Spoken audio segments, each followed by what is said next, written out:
ডাকাইতে ধরলে ছেলে মানুষেরা ধরলে রুম বাঁচিয়ে রাখছে। উনি কি ছেলে মানুষ? ওনারা যদি ডাকাইতে ধরে তাহলে ভাই জাগার কাম জাগায় ফিটিং দিয়ে এখানে উনি জিজ্ঞেস করেছেন আপনারা কি গরু ধরেছেন? হাত বলছে শুধু আমার ঢুলিও না। আমি বলবো পৃথিবীর প্রত্যেকটা লোক গরু ধরেছে। যেমন মাস্টারের কাছে যখন ছাত্র যায় পড়াশোনা করে না স্কুলে, স্কুলে যিনি শিক্ষা দান করে সে হলো গুরু, আর যে শিক্ষা গ্রহণ করে সে হলো শিষ্য বা ভক্ত। কথা ঠিক কিনা? তাহলে পৃথিবীর সকল লোকই গুরু ধরা, পৃথিবীর সকল লোকই গুরু ধরা, হোক সে হিন্দু বৌদ্ধ খ্রিস্টান ওদি সামাক মুসি যে যাই হোক না কেন প্রত্যেকে পৃথিবীতে গুরু ধরা। তবে হ্যাঁ, আধ্যাত্মিকভাবে উনি যে প্রশ্নটা করেছেন আমরা যারা মানুষ গুরু ধর্ম কেন, এটা পবিত্র কোরআনের মধ্যে আছে কিনা? সূরা ফাতিহার 10 নম্বর আয়াতের মধ্যে আছে, যিনি উসিলা ব্যতিরে উসিলা ছাড়া পৃথিবীতে কোনো কার্য সিদ্ধি হয় না। যেমন আপনি যদি কোর্টে মামলা করেন তাহলে একজন উকিল নিযুক্ত করতে হবে আপনার পক্ষ থেকে। জজ সাহেব কিন্তু আপনার কথা শুনবে না, উকিল সাহেব যাহা বলবে তাহাই জজ সাহেব শুনবে। তদ্রূপ পৃথিবীতে আমরা যারা মানুষ আমরা একজন হক্কানি আলেমের কাছে বায়াত করতে হবে, মুরিদ গ্রহণ করতে হবে এবং তার কাছ থেকে দীক্ষা নিতে হবে। কিসের দীক্ষা? ইসলামের দীক্ষা। আমি যে ধর্মে আছি সেই ধর্মের সহজ সরল পথ যেন আমার প্রিয় মুর্শিদ দেখাই দিতে পারে। ওই পথে প্রিয় মুর্শিদ যে পথে নামিত হয়েছে, আল্লাহকে রাসূলকে রাজি খুশি করেছে, আমি ভক্ত হয়ে বা শিষ্য হইয়া সেই পথে নামিত হইয়া আমি আমার আল্লাহ রাসূলকে রাজি খুশি করব। এই তো হলো পীর ধরার হাকিকত। আর বিশেষ বলার দরকার নাই।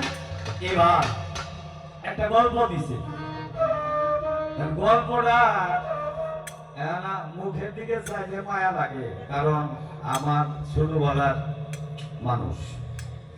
যাই হোক, শর্টে আমি গল্পটা শেষ করি। না দিলেও একটু যদি না দিয়ে কইছে না যে যদি আপনি ছিলেন তাহলে একটা রুম্বা ছিঁড়ে রেখে দিয়ে ভাই। আবার কইছে রুম্বা তো ভুগের পশম মতো রুম্বা নাই, সাইড দিয়ে এটা আছে। আসলে রুম্বা তোমার যখন একটা কথা তাত্ত্বিক কথাটা বুঝবেন, ওনার কথাতে উনি ধরা খাইছে। কিভাবে ধরা খাইছে? উনি কিন্তু ছেলে মানুষ না মেয়ে মানুষ।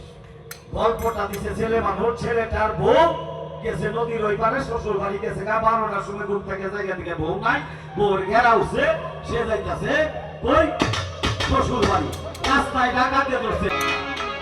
ইশারা দিয়ে কইলাম, বেশি কইলাম না, এটা ঘুরাই গেছে আমি মার দিতে পারতাম, তবে আপনি ধরা পেয়ে আমি বলতে পারি পুরুষ মানুষ আমার একটা লম্বা ছিঁড়ে রেখে দিয়েছে দেখা গেলা, এটা আমি বলতে পারতাম।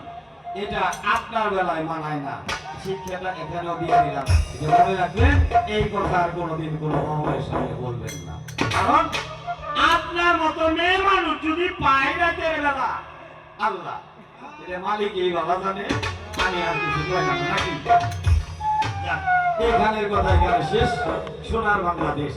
এবার আমার মিতার কথা সূত্র ধরি কি উনি বলেছেন এই মঞ্চের একটি শ্রেষ্ঠ গান আছে, এই গানটা কি এবং গানটা করবেন। এই গানটা হইতেছে কি সুন্দর এক গানের পাখি মন নিয়ে এসে খেলা করে, তাই না? এই গানটা আপা আমি প্রায় এসএসসি পাস করছি 93 সালে, তাই এখন 2026 সাল। আপনি হিসাব করেন কতবার এই স্টেজে গাইছি। পৃথিবীর কোন শিল্পী এতগুলো স্টেজ একটা স্টেজে করে না, পৃথিবীর কোন শিল্পী। সেটা আমাকে বাদ দিয়ে দিলাম, পৃথিবী কইলাম, পৃথিবী অন্তত 1 বছর হলে বলতে আগে এই লোকটা বলতে দাও আর 2টা পার্টি আনো, কিন্তু সবাই বলতেছে আমি বলতে নেই। তাহলে আপনি বুঝতে হবে এই এলাকায় আপনি তো আমার সাথে বহু গান করেছেন, আমি অনেক মঞ্চের জন্য মনে করেন যা কোনো তাই হাদিস, যা কোনো তাই গান, জিন্দা নাচা মহিনেই নাচে, এটা মালিকের দেওয়া দান, এটা আমার কিছু না, এটা আমার উপর থেকে আসা পাওয়া কথা। ঠিক আছে? দেখা গেছে অন্য শিল্পী স্টেজে উঠে 2-3 মিনিটের বেশি কথা বললে তার কথা নেয় না, আর আমি ঘন্টার পর ঘন্টা কথা বললে মানুষ কিছু কয় না। এটা মালিকের দয়া, এটা দান।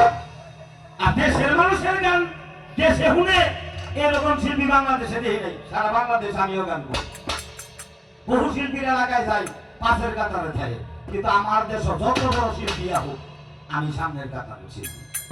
এটা আপনাদের ভালোবাসা, এইটুকুই বললাম। এই যে পাশের গ্রামে কাজল দেওয়া হয়েছে, এরা জানে আমি আসলে লেকচার দিতেছি না। একজন বাউল সেলিব্রিটি হওয়া এক জিনিস, আর মানুষে রূপান্তরিত হওয়া আরেক জিনিস।